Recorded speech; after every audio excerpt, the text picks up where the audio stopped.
Hey there, and good morning, and welcome to our Achieve Even More livecast.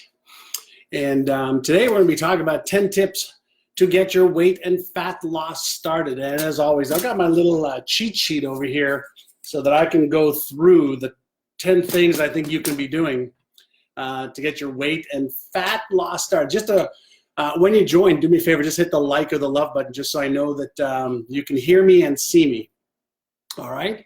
One of the things I know, a lot of people focus on, especially this time of year, is part of their New Year's resolutions to lose weight and get in good shape.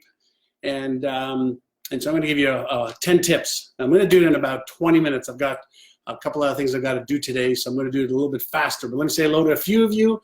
Bonjour, Belia from Quebec, and Brett Dodge, Placerville. And Katya, hello, and Phil, good morning, good afternoon, good evening from around the world. Yeah, hit the like or the love button. Let me ask you a question. Type in the chat right now, how many pounds, like I'm 57 now, and some of you know this, I was 43 pounds heavier than I am right now just a few years ago. And I made a decision, a commitment to finally get into the best shape of my adult life, and I released 43 pounds of fat. And I did so by hiring some of the best experts in the world to help me understand the psychology, the neurology, the biology, the physiology, any ology that there was. I studied it and found out. Do me a favor. Are you in the best shape of your adult life? Yes or no? And then how many pounds would you like to release? And I don't like to call it weight loss. I like to call it weight release. And the reason is because when we lose weight, most of us think about, and our brain wants to get it back. But when we release it, if you think about weight as energy, every pound is 3,500 calories of energy. And when you learn how to release it and give it to somebody else, your brain actually has an easier time thinking about, I'm going to release this energy that I no longer need. So how many of you are in the best shape of your life right now? Most of you are probably 40, 50, 60, or 70 years old. I know the people that follow me are usually 45 to about 65 is 80% of the people who follow me. So how many of you need to release some weight because you want to look better, feel better, have more energy and vitality, right? And live the second half of your life a little bit better. All right, Scott, thanks for being honest. I know what that's like to have an extra 50 pounds of fat on my body. Shivam Raj, thank you more. No, I can't talk about distortion reality today. I'm talking about 10 tips to your weight and fat loss. So how many of you? So 20 kilograms, 40 some odd pounds, 50 pounds, 14 pounds. Okay. Hi there, Emmy. 10 pounds. Yeah. So let's, yeah, by the way, if you're just joining, hit the like or the love button just so I know you can hear me and see me. This side is a little bit dark right now. Not sure what to do about it, but we'll go. So let's understand something. As I mentioned before, right? Weight is something that you want to think about a little bit differently. Here's something that I'm going to tell you right off the bat. Going on a diet and choosing to exercise, for the most part, is a total waste of your time. You go, what? What did you just say? Say, well, yeah, going on a diet and exercise to lose weight is a total waste of time if you don't choose a diet, a healthy one, we'll talk about that in a minute, and an exercise program that you're going to sustain. What biggest psychological mistake people make when they want to lose weight is they figure out how to lose weight. What they don't take into consideration is the neurological, biological, physiological, physical side of weight loss. But I want you to understand something, okay? And I'm going to give you my top 10 tips. Number one, there's a freaking huge difference between losing weight and losing fat. When you go on certain diets, you lose water. So when you get on the scale, It's like, oh, wow, look, I lost weight. It's bullshit weight. When you lose muscle, when you lose bone density, when you lose water, when you lose anything other than fat, you're tricking yourself into believing that you're losing weight. So if you go on these low caloric diets where you are starving yourself and depleting your body of water, yeah, you're going to lose 3, 4, 5, 6, 7 pounds and you're going to celebrate, but it's bullshit weight. It's lying to yourself. Fat is what you want to focus on releasing off of your organs and from your body. And when you do that, it's a totally different psychological mechanism that you're using. And you're not trying to trick yourself. You're understanding that you are a molecular structure made up of energy, and you have bones, tissue, muscle, fat, water, etc. And what you want to be focusing on is fat loss that's sustainable versus weight loss that isn't. I want you to think about something. Why do 99%, true statistic, 99% of people who lose weight gain it all back? 1% is successful. 99 are not. The question is why? That's because they've got the wrong freaking psychology going into it, and they are fooling themselves, and they don't understand the mechanisms, okay, that's happening in their brain that's caused them to gain all the weight back. And in many cases, 1 or 2 or 3 or 4 or 5 or 6 extra pounds because of some things that are going on in their brain and how their brain is wired.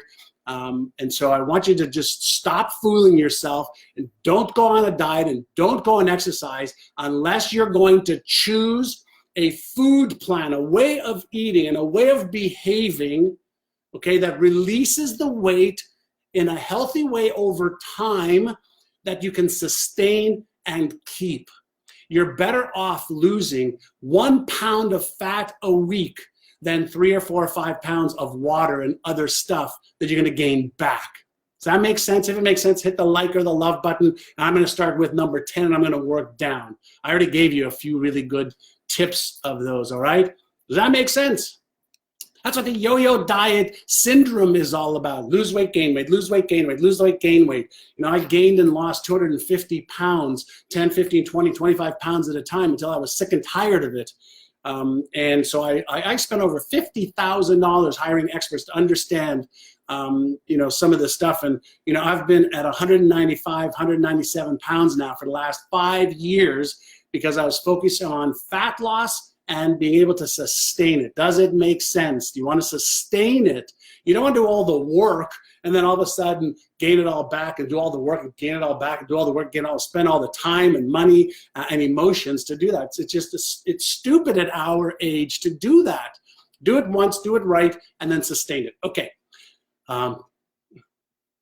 All righty. I see that we're getting some good likes and loves. Okay, so number 10, I'm going to go 10, 9, 8, 7, 6, 5, 4, 3, 2, 1. By the way, later today, I think at 5 o'clock Pacific time, 8 o'clock, I'm doing a winning the game of weight loss, about a 2-hour training on going deeper on the stuff I'm talking about today. If you want to join, it's free. And you'll learn, you know, tactics, tools, techniques, what's happening in your brain. I've got Ari Whitten, brilliant expert on biology, neurology, exercise, nutrition, fat loss with me. Dr. Susan Pierce Thompson, brilliant on cognitive scientist. That'll be with me as well in an interview fashion. And you're going to learn some amazing tools if you want to go deeper into this. So number 10 is you have to discover if you have any food addictions or allergies. And when you understand if you're dealing with food addictions, so for example, I was addicted to sugar. And so even though in many cases before I learned a lot of this stuff, would go on, you know, proper diets, my food addiction to sugar would mess up the whole thing as soon as I get off the diet. So you have to understand that when you have a lot of sugar, okay, or flour or salt, or fat, or a combination of those, that combination is one of the highest addictive combinations in the world. That's why people are addicted to pizzas, to potato chips, salt, fat, crunchy in some cases, flour, and sugar. Those combinations are highly addictive to the brain, more so than heroin or cocaine, sugar especially. And so you have to understand, are you dealing with any food allergies that are going to activate different hormones? They're going to make it hard for you to lose weight. That was number 10. Number 9 is around emotions. Question for all of you: how many of you are emotional eaters? Do you eat when you're stressed out? Do you eat when you're bored? Do you eat because food loves you? You know, it doesn't judge you, doesn't blame you, and when you eat food, you feel good. It just feels good. I comfort myself with food. I use some food to comfort me in stressful times. I would just eat. I used to eat the right foods, but I just ate too much of it. So I had not a problem with what I ate, but I had a problem with how much I ate. I had a problem with portion control and eating when I was emotional, even though I wasn't hungry. How many of you are like that? So you have to know, what are the triggers? What are the things that cause you to eat emotionally? And then how do you become aware of the trigger? Then how do you create counter strategies? And so I'm reading your comments. Sonia or Anita says, I'm addicted to lasagna. How many of you are addicted to food? Hit the like or the love button. You're addicted to lasagna. It's actually the flour, the salt in the lasagna, and the fat, flour, salt, fat, that combination, neural explosion of dopamine and feel-good chemicals. So you're addicted to that combo versus the lasagna and possibly, the pasta, the sugar in the pasta. Let me see. I love reading your comments. A food addiction is the worst addiction because we need food to live. Love it, love it, love it. Bored, depressed. Yeah, having 2 light meals without sugar a day will be enough and you'll be healthy. Portion control is an issue. Yeah, so you need to know your triggers. Number 8 is calories matter. I want you to imagine that you have a bank account and you put $500 in and you only take $300 out. You still have $200, right? Well, when you consume, calories is energy. I know we call it food, but it's energy. You have fats, proteins, carbohydrates, simple and complex carbohydrates. Every gram, right? So every gram of fat is 9 calories. Every carbohydrate is 4 calories. So if you're consuming more calories than your body needs for repair, your body needs for, thinking, your brain uses 25% of all of your calories. If you're taking in more than you use, there's a surplus. That surplus is stored as glycogen first and then converts to fat. And so all food converts to fat if it's not used. So you have to somehow create some kind of a mechanism to expend at least what you're consuming to maintain, your current weight. But then if you want to release more weight, you have to create mechanisms to use up more energy. And it's really hard to think your way into weight loss. It does work, by the way. There's some portions of it that does work, but it's not thinking, it's more visualizing, which we'll get to in just a moment. And so calories matter, and the type of calories matter as well. And I'll tell you that in, I think, point number 4. Are you enjoying this? I'm going to go fast, give you some ideas. If you want to join me later on today for a deeper dive with experts, it'll be worth it. There's a link below that I see my team just put in there. So that's number 3 or number 8. Number 7 is you've got to create a process where you can check and manage your progress daily. You've got to figure out a way of managing, how many calories am I putting in? What type of calories am I putting into my body? How much exercise am I actually doing? And how many calories that's actually burning? A lot of people don't know this. Let me give you an example of something I learned that blew my mind, right? One chocolate chip cookie, a little sugar, a little flour, a little fat. One chocolate chip cookie, I need to run 40 minutes. 40 minutes, 30 to 40 minutes to burn the calories on one freaking chocolate chip cookie. Well, I wouldn't eat one, right? I would eat 10. And so guess what? I'm not going to be able to lose weight even if I exercise for an hour a day. I'm going to need to exercise for 400 minutes in order to just burn off the 10 chocolate chip cookies that I'd have with my hemp milk. And so you have to understand calories in matter, what kind of calories matter, but also expenditure matters, and you have to track and measure until you get an idea of what really is going on, okay? Wow, Safika said, like, wow, I used to eat, like a piece of carrot cake like that big. I wouldn't eat a piece of apple pie. I'd eat half an apple pie. I don't eat a scoop of ice cream. I would eat 3. Like I said, food portion control is big for me. Sugar was big for me as well. So I learned some of that. And so you have to track and measure your progress. That was bullet point number 7. Number 6 is you have to change your environment. Is this good, by the way? You enjoying this? Give me a like of the love. I like when I see those coming up on my screen. You have to change your environment. So what kind of environment? Number 1, you've got to change the restaurants you go to in some cases initially. Like I can go to any restaurant now, anywhere in the world, and I know exactly what I cannot eat and won't eat and what I will eat. But you also have to change your environment of what's in your fridge, what's in your pantry. I used to be somebody who goes into the pantry or the fridge like at 7:30, 8 o'clock at night. How many of you, even after you ate dinner, you like a little snack before, while you're watching TV, while you're doing work, while you're reading?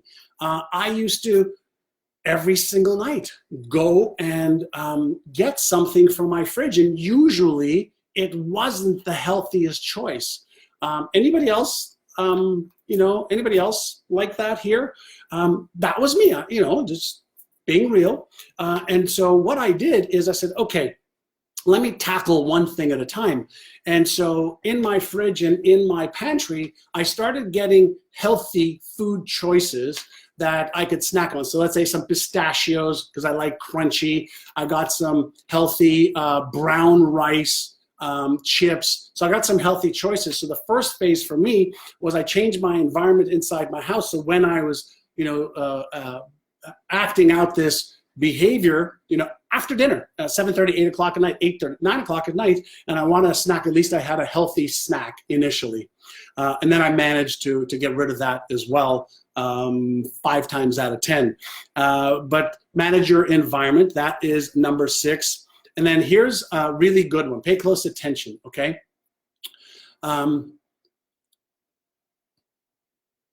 Replace one disempowering or bad habit with a good one. Replace one disempowering habit with a good one. So what would that be like? Well, one of the ones I just shared with you is a disempowering habit was I would eat the wrong foods late. I replaced it with eating the right foods late. And then I replaced that afterwards with, doing my very best not to eat after dinner as well. So what is one bad habit or disempowering habit that you can release and let go of and start a new one? Can you type it in for me right now? I want to see what's one thing that you would do. And Jennifer, you're absolutely right. I will do like a cashew yogurt now, or a coconut milk yogurt, unsweetened, no sugar, with some raspberries, blueberries. I actually may take some protein powder without any sugar in it, with stevia in it, and I'll mix it in there, add a little bit of psyllium in it, a little bit of fiber to thicken it up so I have something of bulk, and I do that as a late night snack, and I try to keep it around 200 calories. So what's something that you can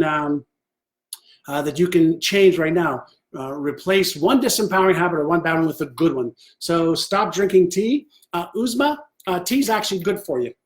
Try to not have caffeinated tea all day long, though. Gray's cashew yogurt is cashew yogurt. It's made from cashews. As is coconut yogurt. It's made from coconut. All right, so alcohol to water. Brett, I used to be an alcoholic. I haven't had a drink in over 9 years, and so I had to give that up also. When I gave up alcohol, I became a sugar addict. But actually, I was a sugar addict my whole life.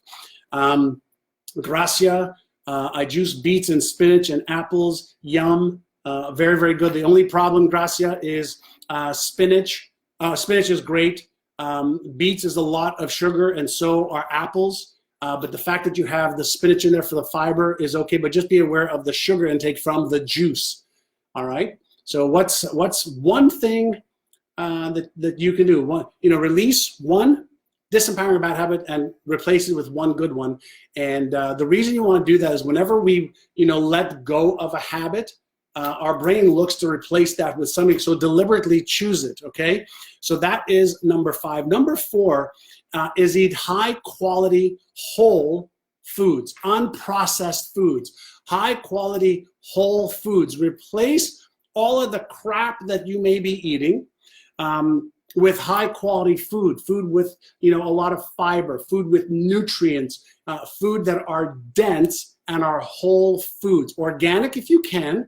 Would be preferred, but if you can't, replace or eat high quality unprocessed foods. We live in an era of fast food, and it's okay to have fast food, but eat healthy food, okay, if you have to. So a little bit of planning helps for that. That was number 4.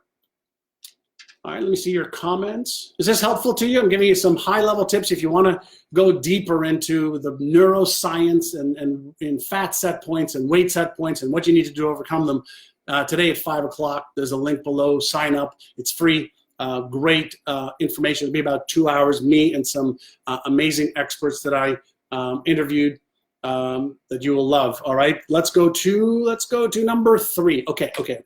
This one is. This one's really good from a brain perspective. It's called fractional goal achievement. Fractional goal achievement. What's fractional goal achievement? So let's say you have a goal. I saw, for those of you who haven't put in here yet, how much weight you want to release, fat you want to release. Type it in right now so I can see how much fat you want to release. And hello, Andrea Samadi. You just joined. And hi there, Christina and Roxanne and Phil Gordon and Patty. Phil Gordon, fasting. I'm actually doing a fast mimicking diet right now. Twice a year I do a 5-day fast mimicking diet based on the Longevity Diet by Victor Longo. Great book, great program. So how many of you, let me see, the 5 kilograms, so 12 pounds, awesome. So fractional goal achievement is you break down your big goals. Let's say you want to release, 10 pounds or 10 kilos or 20 or 30 or 40 or 50 pounds. And let's say that's your long-term goal for, let's say this, 6 months to a year or 3 months to a year.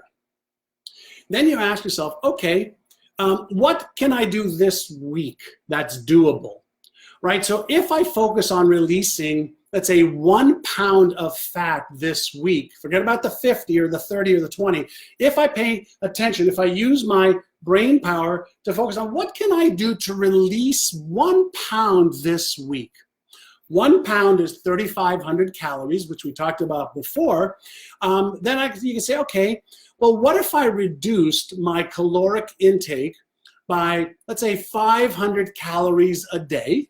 Okay, doable. So instead of 2,000 or 2,500, or in some cases 3,000, I reduced it by 500 calories a day. And what if I started just maybe 15, 20 minutes of walking to get started? Could I release 1 pound this week? Now, there's a huge difference in the brain when you focus on what can I do to release 1 pound versus focusing on, have 20 or 30 or 40 or 50 pounds to release. So fractional goal achievement takes the big goal and reduces it into little things that you can do. Why is this easier from a neuroscience perspective? It's because it's doable. It doesn't level up the stress centers in the brain or activate the stress centers in the brain. And what it does, it says, okay, I can do that. I can maybe not have sugar today. I can maybe, have one extra piece of fruit or a salad today and not have that. And I could walk for 15 or 20 minutes today. See, the tiny micro behaviors and habits make it easier, not easy, but easier for the brain to go, I can do that. And what most people think about is, oh my God, I got to, diet for the next 3 months, and I've got to work out for the next 3 months, and I can't have this, and I can't have this, and I can't have this, and I can't have this. And what you want to do is you want to get started with some micro behaviors towards the ultimate goal. Many people overestimate what they could do in a short period of time, and they underestimate what they could do in a longer period of time. So if you are doing some of the steps that I gave you, is you have to manage, your intake. You have to do some stuff to get going and burning some extra calories. And so if you can focus on some simple, small steps, you're going to give yourself a way for your brain to go, okay, I can do that. Especially this time of year, the gym is packed right now. And here's what I know: 98% of those people won't be there in 2 weeks. We all joke about it. Those of us who've been working out for years joke about the gym is so here, and we kind of look at people and say, which one of these people do you think will still be here? Because like 5 in 100 will still be there a month from now. Not because they don't want to, because they've given themselves such a big goal. They've tried to change so much so fast. It's really, really, really hard for the brain. Okay, so that's your number 3. Number 2, it's called NEAT. Somebody write this down, N-E-A-T, N-E-A-T. And I'm a little over my time, but that's okay, you're worth it. You enjoying this? If you're enjoying this, give me some love. Give me some love, or say, John, I love this. John, thank you. John, this sucks. Whatever you like. Hi there, Holly. All right, hi there, Holly. Hi there, Linda. Okay, so you're welcome, Patty. Scott, thank you, Scott Satoff. Thank you, Scott. So NEAT is non-exercise activity thermogenesis. NEAT, non-exercise activity thermogenesis. What is that? Let me share a story with you, and then I'll give you number 1. Non-exercise activity thermogenesis. I'll give you an example. My mother, who turns 86 and is in a retirement home right now in Montreal, is sedentary, or was sedentary 2 years ago. She gets out of bed. Her caregiver helps her with her walker go to the living room or to eat, then to the living room, and she sits the whole day and doesn't move except for watching TV. And fortunately, she's stable, all is okay. So a couple of years ago, when she just became totally sedentary, and I was doing a lot of research on winning the game of weight loss and keeping the body going, she was getting overweight. And so I said, Mom, come on, get your walker, let's go for a walk. I don't want to go for a walk. It's too hard to walk. I said, okay, Mom, can you just take your hand and do 1, 2, 3, 4, 5. Yes, I can do that. So she did 5. I said, good, take your other hand, go 1, 2, 3, 4, 5. I said, good, now lift your arm 5 times like this. 1, 2, 3, 4, 5. And then I did the other one, then I did her legs. And for the week that I was in Montreal, I got to do some non-exercise activity thermogenesis. Every time you do this, you're moving your structure. Your brain's firing the neurons, and it's using calories to fire the neurons. I know it's a little bit, but I got her to move her fingers like this, and her feet and her arms and a lot of stuff. Well, we did that every day for a week, twice a day. And then her caregivers did that every day with her. And then they got her to stand up and sit down in the chair, and stand up and sit down in the chair. Well, within 3 months, my mother wanted to walk one length of the hallway in her retirement home. She's on the whatever floor. So she did 1 length.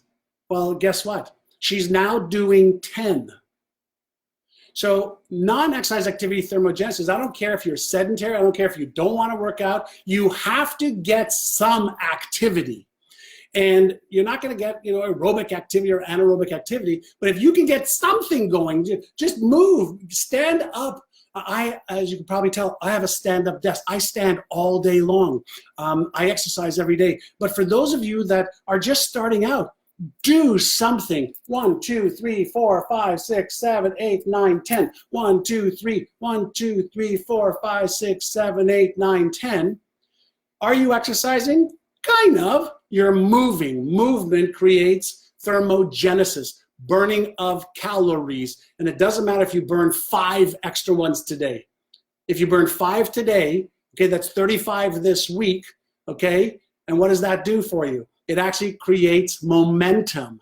And so non-exercise activity thermogenesis, 2-3 times a day to get started, gets you started. And we're looking for progress, not for perfection, okay? So how many of you can commit to doing something? Just do something, a little bit. I don't care if it's 30 seconds, 10 seconds, 5 seconds, 1 minute. Can you do that? Yes or yes? Come on. Can you do it? By the way, get your parents moving.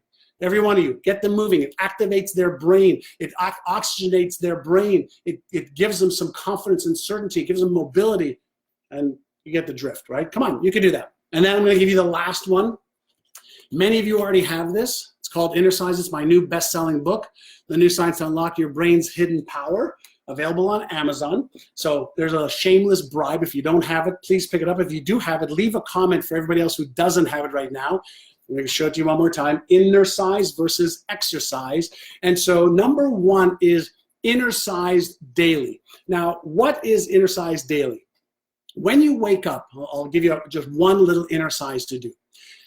Every one of us has a self-image. So if you closed your eyes and you thought of your body, a body image, not a self-image, a body image, you could probably draw out what your body looks like right now. You may not like it, you may be embarrassed, you may be ashamed, or whatever the case is, but you could actually draw out, here's what my body looks like, here's how much fat I have on my arms, on my belly, on my butt, on my back, on my thighs. You could actually draw it out and talk it out, right? Well, that's coming from your subconscious pattern recognition software that you have.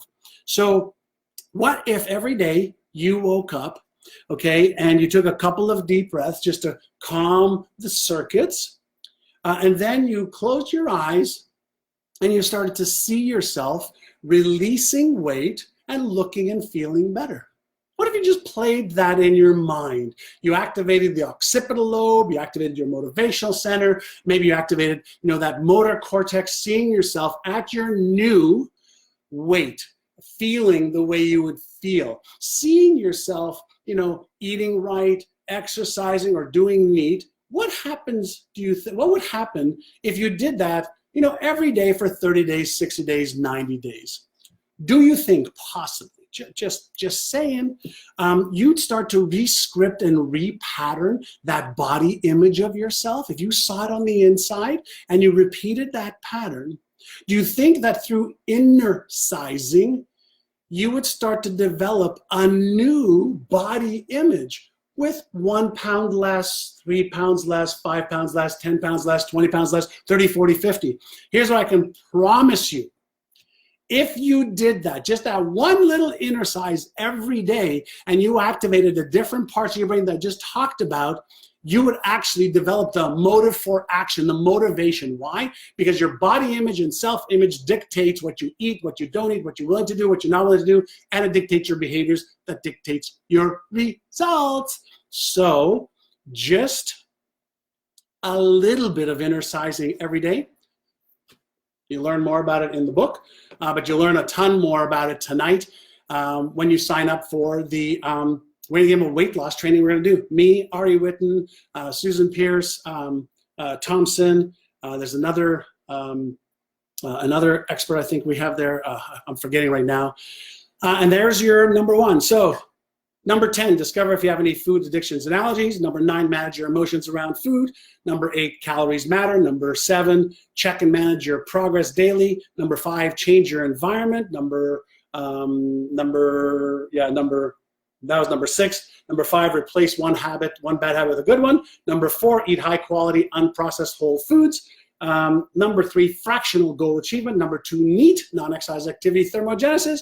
And number 1, inner size a little bit every single day. There's your top 10 tips.